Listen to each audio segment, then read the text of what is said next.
Geek Therapy Radio.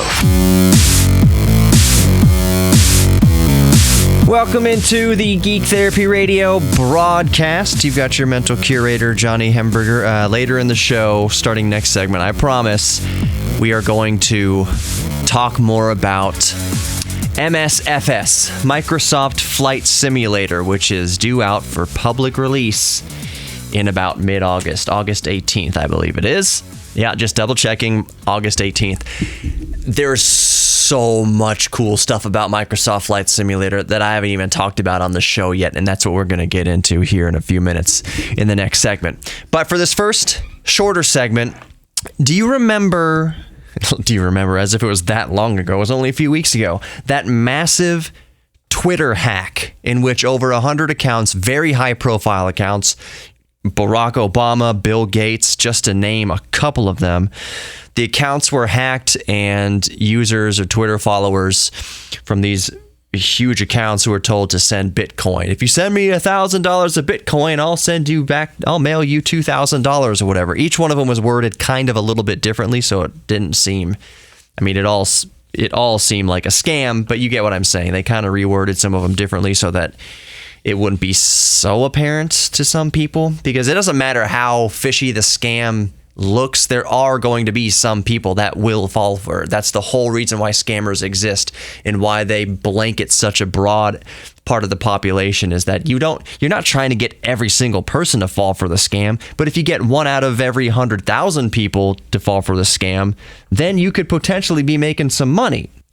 So anyways, the Twitter scam, turns out the mastermind, quote unquote, behind that was a 17-year-old kid from Florida. His name, Graham Ivan Clark, and he lived in Tampa. So it's kind of fascinating how he and his hacker buddies were able to do this, because it's not a matter of some sort of genius prodigy hacker or a group of genius prodigy hackers. This was way more sort of social engineering. And in brief, here's how he was able to do it. First, he went onto LinkedIn and looked up as many Twitter employees as he could, and he got all their easily available, phone numbers and work history and coworkers and everything like that. They learned everything they could about as many Twitter personnel as they could. And then they posed, the 17-year-old and his helpers, sent emails and contact and posed as other Twitter personnel to make them sound legit. His buddies, Graham Ivan Clark and his buddies, set up a lookalike VPN portal for Twitter so that they would call up the Twitter personnel and say, hey, I need you to go to the portal here and put in information. We need to do something like this. So the Twitter employees would go there, enter all their information into this fake VPN portal, and now Ivan and his friends have very sensitive information from Twitter personnel that they could use in this plot to hack, quote unquote, into Twitter, which basically all it amounts to is they had all the login information from the admins at Twitter, and they just enter that admin information, and that's how they got into Twitter accounts, their override Twitter accounts. So essentially, you can think about it like this. Ivan sending an email or making a phone call as Bill in IT, and knowing Bill's background, because he's researched Bill's background and even his entire work history and all the people that Bill works with, so it sounds legit when Ivan is talking to another Twitter employee on the phone, telling them to go to this portal and enter in their information. He needs help with something. Yeah, I got to do something with Bill Gates' account. There's a troll or a hacker on there. I got to get in there. Blah, blah, blah. So to make matters worse and to make this plan all the more viable, you have to remember that a lot of Twitter employees, along with the rest of the country, along with employees all over, the rest of the country and any other business, a lot of them are working from home. So you don't have the face-to-face. It's not like Bill from IT can walk up to the 5th floor where Janet, in charge of Twitter accounts, is and says, hey, Janet, I need to do something on your computer, or will you go to this site real quick and do something? I need you to do something. Nope. When everyone's working from home, you don't have that face-to-face contact in the workplace. So Ivan can call Twitter employees posing as other Twitter employees and get all the information that he needed to hack these Twitter accounts. So here's the thing. And I saw this comment in the comment section, highlighted comment on Ars Technica. I'll include the link to this article in the Geek Therapy Radio podcast when I upload it. Rabish12 responded to in the comments. His top comment is this: the NSA does actually recruit talented hackers, but I doubt this kid would be a candidate. Going by the other information that we have, this is less, quote, this 17-year-old is such a genius that he can hack Twitter, unquote, and more, quote, Twitter-sensitive account security practices are so garbage that a 17-year-old can hack Twitter, unquote. Rabish12, you could not be more right. Now, this is, on some level, it does take brains, and it does take IQ, and it does take being very, very clever for Ivan, the 17-year-old from Florida, to hack Twitter like this. But he used old school ingenuity, old school manipulation. Do you remember that movie? I think it was a remake. They remade it a couple times, most recently with Leonardo DiCaprio, Catch Me If You Can. Ivan and his friends basically schmoozed their way in through the back door of Twitter, using Twitter's own personnel to carry out this quote-unquote hack. He researched the targets. He didn't hack in using any sort of all sorts of clever coding in hacker style, matrix style backdoors through security to Twitter to do this. He basically got Twitter employees themselves to give up all the information that he needed to perform this Twitter hack. So no, doesn't mean that he's a genius level hacker, but it is quite impressive that this 17-year-old kid could schmooze his way into Twitter. That is absolutely amazing. Not in a good way, not in any sort of enviable way, but a 17-year-old kid hacked Twitter by schmoozing his way in. That's pretty impressive. Anyways, more Geek Therapy Radio coming up. Go grab the podcast, Geek Therapy Radio podcast, in your favorite podcast player. Of course, we prefer the iHeartRadio app, Geek Therapy Radio podcast. Just look for the red, white, and black color scheme, and that's me, baby. More Geek Therapy Radio coming up. Let's talk about Flight Simulator.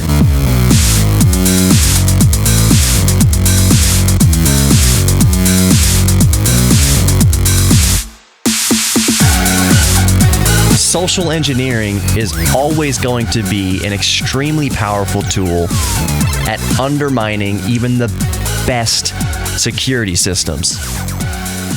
It's kind of funny. Welcome back to Geek Therapy Radio, by the way. It's kind of funny. The other night, my wife and I were watching 30 Rock. She had never seen 30 Rock, and I haven't seen all of 30 Rock, but it's a funny show. Some of the references, I mean, the show's 15 years old, going on 15 years old at least. So some of the references they make are just like, I don't even remember who that person is. You're making a joke about somebody who's probably not even alive anymore. You got to remember, this was the Bush administration when 30 Rock came out. So anyways, we were watching 30 Rock the other night, talking about, in regards to my comments about social engineering, being able to undo even the best security protocols, any security system you put in place. It was the episode of 30 Rock where, they go to that ball and they meet that prince of that country or whatever. It's not important. It's a very exclusive event. And the blonde character comes in and Liz Lemon, Tina Fey, is like, you weren't invited. How did you get in here? And she goes, you showed the security guard your boobs, didn't you? And the other lady goes, just one. And that's social engineering. I mean, that's the most basic social engineering. If in terms of a security guard at his post and a pretty woman comes up and he says, I'm sorry, ma'am, you can't come in here. What if I show you my boobs? And then she does, and security guard lets her in. That's social engineering. So I'm not saying that the people in charge of guarding Fort Knox would be, the security at Fort Knox would be undone by a pair of boobs, but you never know. The Twitter kid schmoozed his way into Twitter, essentially. He used human engineering skills, manipulation, to bypass all the security measures that a company like Twitter has in place. He just talked to the right people and posed as the right people, and he got in. It's crazy. But let's talk about Microsoft Flight Simulator, because there's so much coolness here that I'm still just reeling over. All right, so first things first, we need to keep in mind here that development started for Flight Simulator 2020 back in 2016. This has already been in the works for 4 going on 5 years. But even that said, even after it launches on August 18th, 2020 of this year, Microsoft has routinely said that this is a 10-year project even after its release. That there is going to be just whatever you order on the August 18th, that is nowhere near going to be the final product. It is constantly going to be revised and improved and updated, and the experience get better and better and better over the next decade at least, well into 2030. This ain't going to be a one and done deal. And that's an understatement.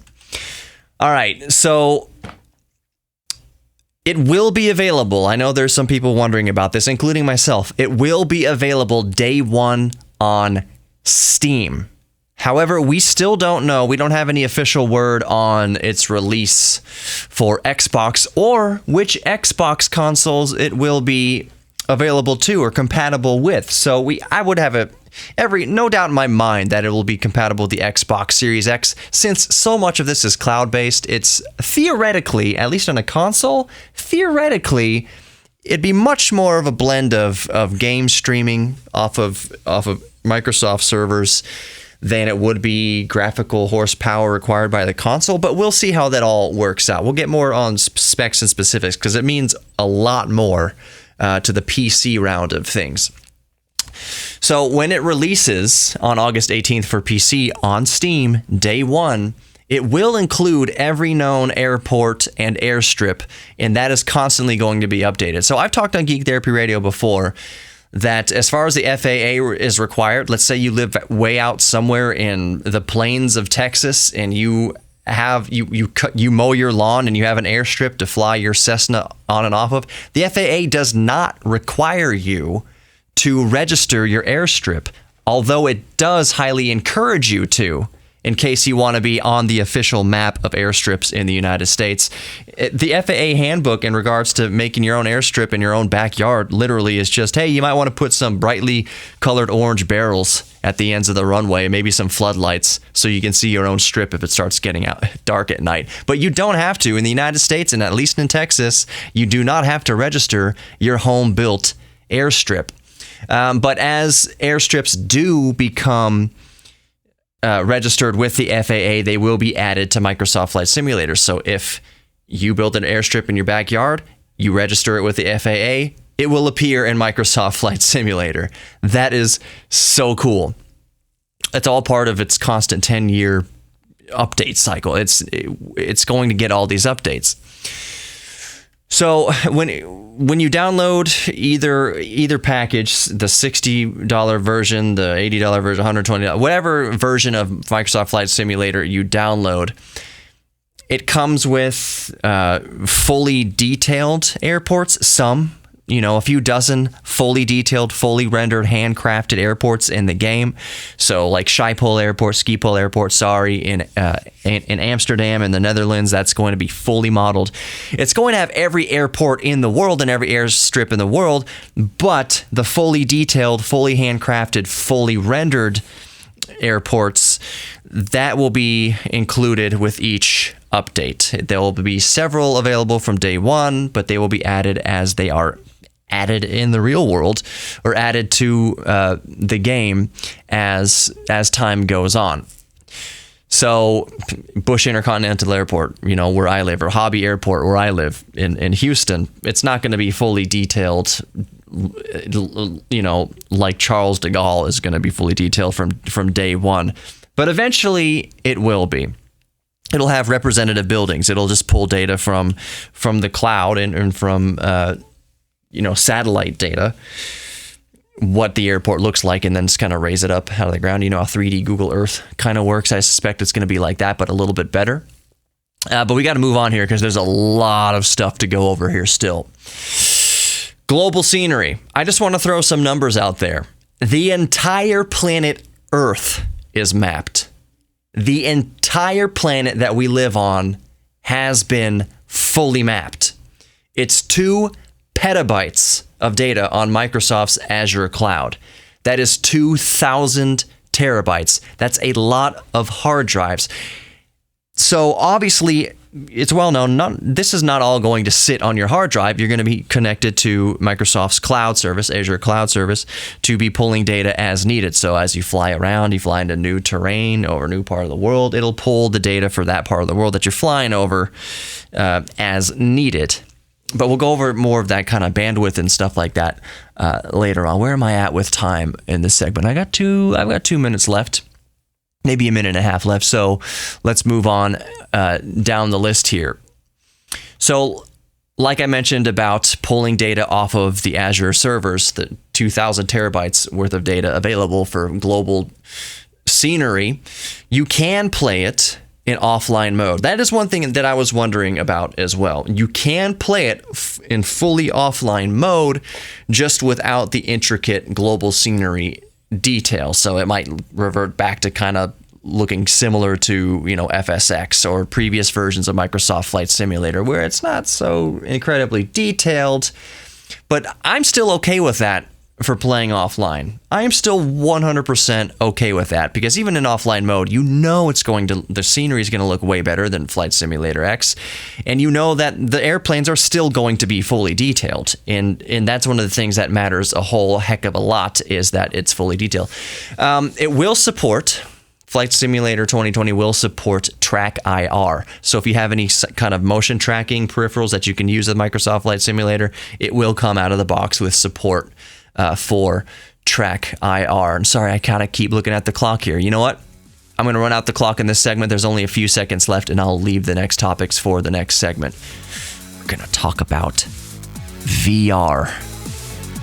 VR in Microsoft Flight Simulator. That's coming up after the break. Be sure to grab the Geek Therapy Radio podcast in the interim here. If you're not driving, that is. Go to your favorite podcast app. Of course, we prefer the iHeartRadio app here, and just type in Geek Therapy Radio podcast. Look for the red, white, and black color scheme, and there you go. You can also check out geektherapyradio.com for more information.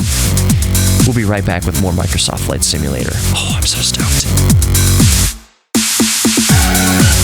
Welcome back to Geek Therapy Radio. I'm your mental curator, Johnny Hemberger. I'm just going to dive right back into it. We're talking details about Microsoft Flight Simulator that's going to be launched publicly, available on Steam, August 18th of 2020.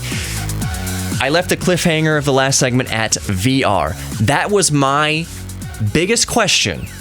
My biggest question about Microsoft Flight Simulator is if and when it would have VR support, because it would be a shame to have a game as ambitious as Microsoft Flight Simulator only to hear that it won't support VR.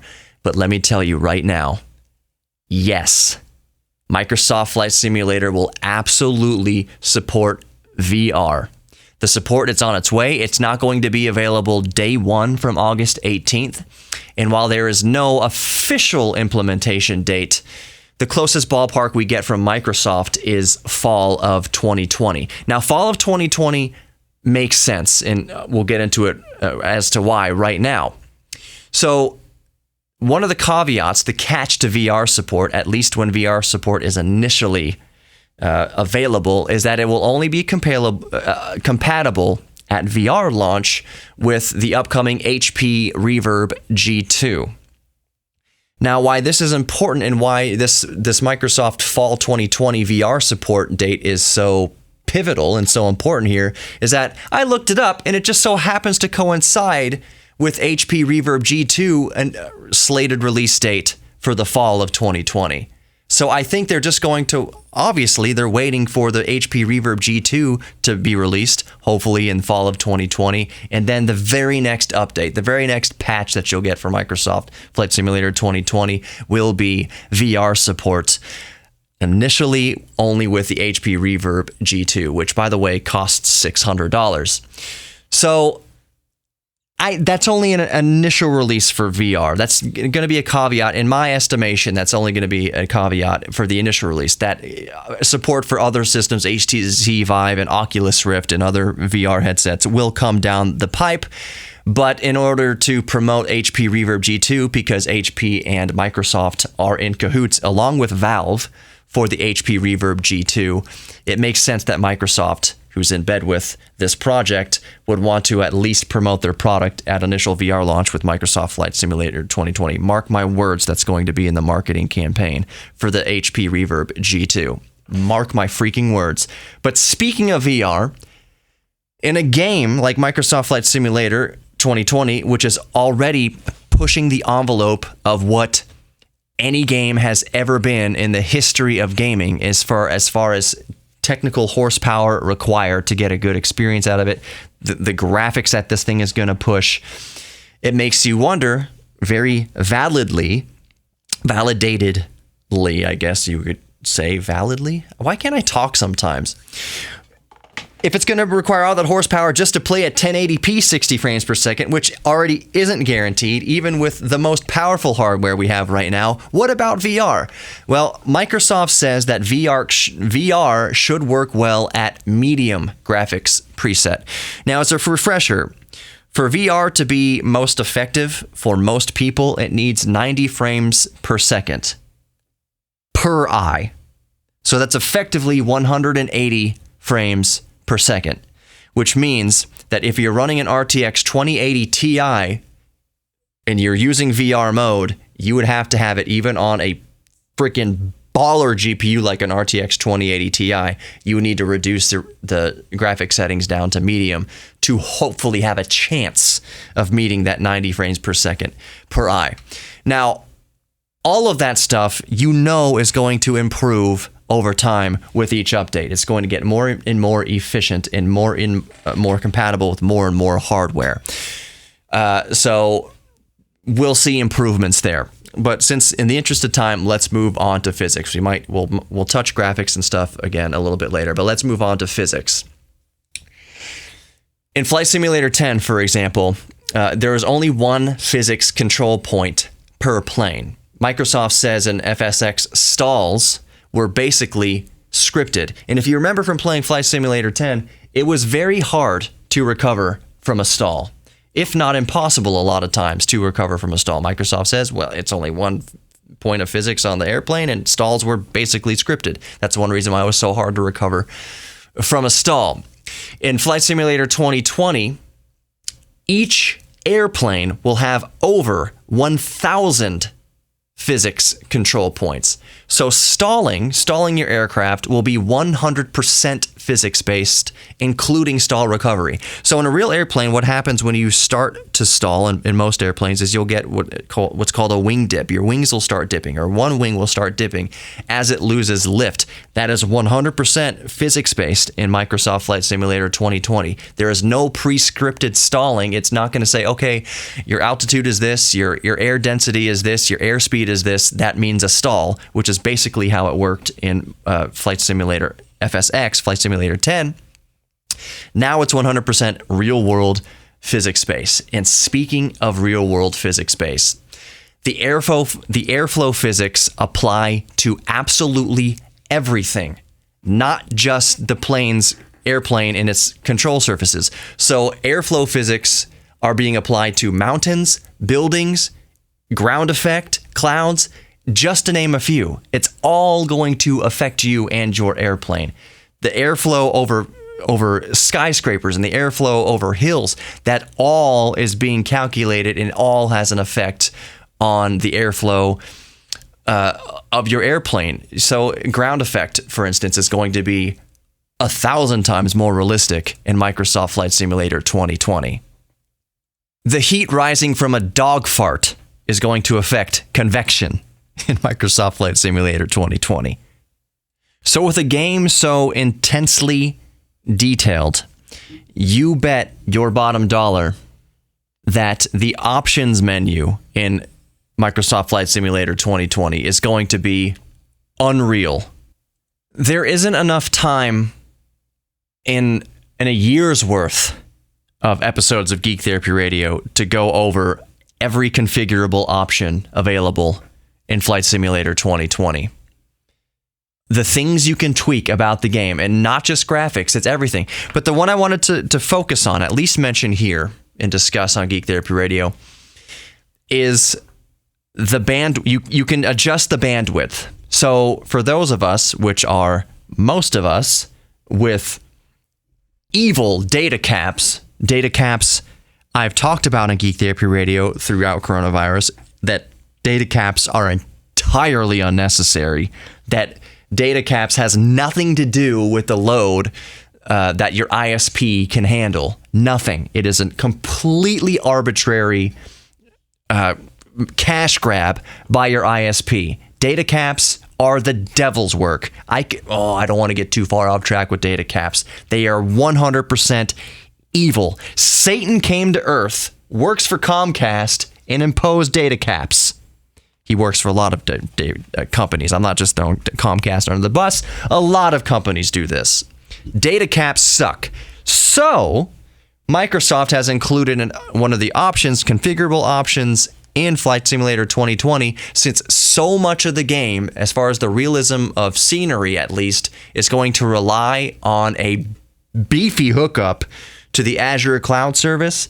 They have an option in the menu where you can select how much bandwidth you want to allow, all the way down to off if you want to play offline, or it's like 5 megabits per or 5 megabits per second, up to Microsoft recommends a 50 megabit connection to fully enjoy Microsoft Flight Simulator. So what's 50 divided by 8? It's about 6, give or take, megabytes per second. So if you're flying along, here's the thing, 6 megabytes per second. I know that might not sound like a whole heck of a lot to a lot of people, but most of us have 1 terabyte or 2 terabyte data caps per month. And you might not think 6 megabytes per second is, all that much. But Microsoft Flight Simulator, it's a flight simulator. If you're doing a flight from Houston to Paris, that's going to be around 12 or 13 hours. 12 or 13 hours of 6 megabytes per second. That one flight at 6 megabytes per second, I just paused recording and did the math. That's 280 gigabytes for that one flight. That's 280 gigabytes of your 1 terabyte data cap. That's over a quarter of your data cap just for one flight between Texas and Paris in Microsoft Flight Simulator. And that's not even the longest leg. You're going to be doing flight 17, 18 hours at the lengthiest, if not a little bit more so. I don't know what Qantas is doing now to Australia. It's crazy. Or Malaysia. What's the longest flight on Earth? It's darn near 20 hours, if not a little bit over. Maybe it's over 20 hours. But as my comparison here, just flying from Houston Bush Intercontinental Airport to Charles de Gaulle in France, that's in the ballpark of 280 gigs, or a quarter of a terabyte. That's going to chew into it. So it is great that Microsoft Flight Simulator includes a little slider in the options to limit how much bandwidth you want to allow Flight Simulator to chew up. I'll finish that thought in the last segment. Stick around.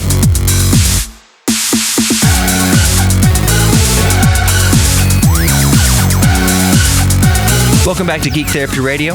Got your mental curator, Johnny Hamburger. Grab the podcast in your favorite podcast app. If you're just listening to me on terrestrial radio right now over an antenna, beautiful and old school, Geek Therapy Radio podcast is available in your favorite podcast app. We, of course, prefer the iHeartRadio app, but any podcast app will do. If you're on your iPad, just open up the podcast app on your iPad or your iPhone and type in Geek Therapy Radio podcast.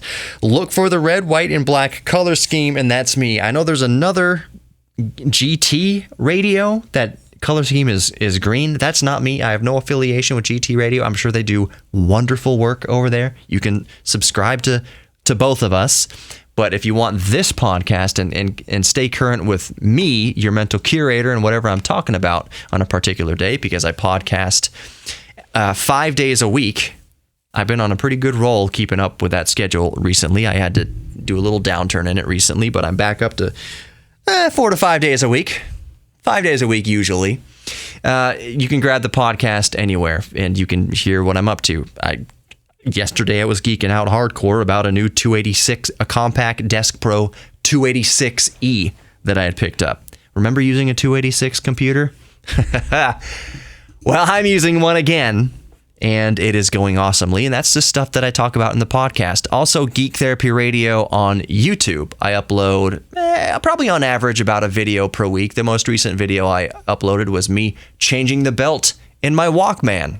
In a Sony Walkman, and that as a way of encouraging you, the listener, and you, the viewer, to have the confidence to do it yourself. So if you see, in this case, a cassette Walkman at the resale shop, or you see one on eBay or something like that, and it says it's broken, 90% of the time, it's just a belt, and you can change it rather easily. So that video's up there on YouTube, along with a lot of other stuff about the DeLorean, about computers, about, whatever else I'm tinkering with. So, Geek Therapy Radio on YouTube, also all the social media. Yes, this is the part of the show where I'm doing all the plugs. Social media, Geek Therapy Radio on Facebook, Instagram, and Twitter. I would say, as much as I hate Twitter, just in general, Twitter is a good way to stay in constant contact with me, I guess you could say. Facebook is also really good at that, but Twitter, you just tweet at me real quick, Geek Therapy Radio. I think technically it's at Geek Therapy KPRC. But if you just search in Twitter, Geek Therapy Radio, and again, red, white, and black color scheme, that's where you'll find me. Geek Therapy Radio on Facebook, you can message me there. All sorts of good stuff. The website, Geek Therapy Radio, website, geektherapyradio.com, has merch and contact form right on the front page of geektherapyradio.com. There's all sorts of ways to support me there and get some stickers or a towel. A Geek Therapy Radio mug. I would love to get Geek Therapy Radio shirts and hats and such, but with the pandemic right now, it's hard to find suppliers, so I only have things on my merch page that you can actually get. I think stickers are like $3 or $4. It wants you to price these things to give yourself a good profit, but I'm making a few pennies off of this sale. I don't. It's like you should sell your mugs for $20. A mug for $20? I guess to most people that doesn't seem so crazy, but I would rather you have easier access to Geek Therapy Radio stuff, at least right now, than me profit obscenely from it. Like $10 for a sticker? I'm not charging anybody $10 for a sticker. Stickers are like $4 or $5 on the website. $3 I think is the cheapest. Don't quote me on that. But sub $5 for stickers. That's highway robbery suggesting $10. Nah, I think I get like 20 cents from a sticker sale. Whatever it is. But it's all available at geektherapyradio.com. Okay, so back to Microsoft Flight Simulator. I was talking about bandwidth and how this is a game unlike many other games in history, if not any other game in history, that is going to be, just by its very nature, a complete bandwidth hog, which is extra critical for those of us with data caps, which is most of us. And I said in the earlier segment, if you're just joining me on Geek Therapy Radio, that flying from George Bush Intercontinental Airport to Paris can chew through up to 280 gigabytes for a 12 to 13 hour flight, maybe 14 hours-ish, depending on winds. But that's 280 gigabytes for a trip between Houston and Paris. That's a quarter of the average data cap. The average data cap is 1 terabyte. So 280 gigabytes is a quarter of your data cap right there. Microsoft Flight Simulator has has an option, a slider in the menu for you to play either entirely offline or limit your bandwidth so you don't chew through your data cap so quickly playing Flight Simulator. There used to be, well, there still is on the internet. It's kind of a thing that if you're on a website like Imgur or Reddit or any sort of, sometimes even Facebook, anywhere people can share memes and pictures, some good Samaritans every once in a while share a picture that says, remember to check to make sure your Wi-Fi is on so that you're not chewing through your cellular data cap, your data network, your roaming or anything like that, make sure you turn your Wi-Fi on. So this is my reminder to all my listeners who are going to get Microsoft Flight Simulator. Keep an eye on your bandwidth. Go into the options menu of Flight Simulator 2020 and check that bandwidth. Make sure you don't hit your data cap. Some ISPs charge exorbitant amounts of money for each gigabyte or so that you go over a data cap. So watch your data cap and adjust the bandwidth accordingly in Microsoft Flight Simulator 2020 whenever you start playing. So what else is left here? Oh yeah. Oh, I can't believe I almost forgot. Good thing I have an entire beefy segment left to do this. A few minutes here. So we talked about the bandwidth. Real world weather is available on current conditions. That's nothing new. Old Flight Simulator games used to do that as well, but it's going to be nothing like Flight Simulator 2020. Actually, whatever server was giving you real world weather for Flight Simulator X has been down for a few years now. You weren't able to do real world weather even in Flight Simulator X. Well, it's back in Flight Simulator 2020 like we've never seen before. Real world weather conditions based on current global conditions.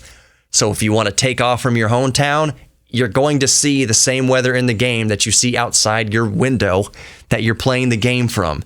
But perhaps even more cool or just as cool as the real world weather conditions, current weather conditions, real world, real time air traffic. Air traffic. So if you have an app on your phone called Flight Radar, Flight Radar 24, there's probably a number of apps out there that let you access real world, real time air traffic. If you see a flight that has just left Houston for Paris, like I've been mentioning here, an Airbus A380 that's just lifted off from Houston, and you want to tail it, go hop over onto Flight Simulator 2020, get on the exact same runway, and you'll see the plane out there in the distance, the real world plane that just took off with the tail number and model of airplane and everything, and you'll be able to catch up to it, fly around it, buzz it, do whatever you want.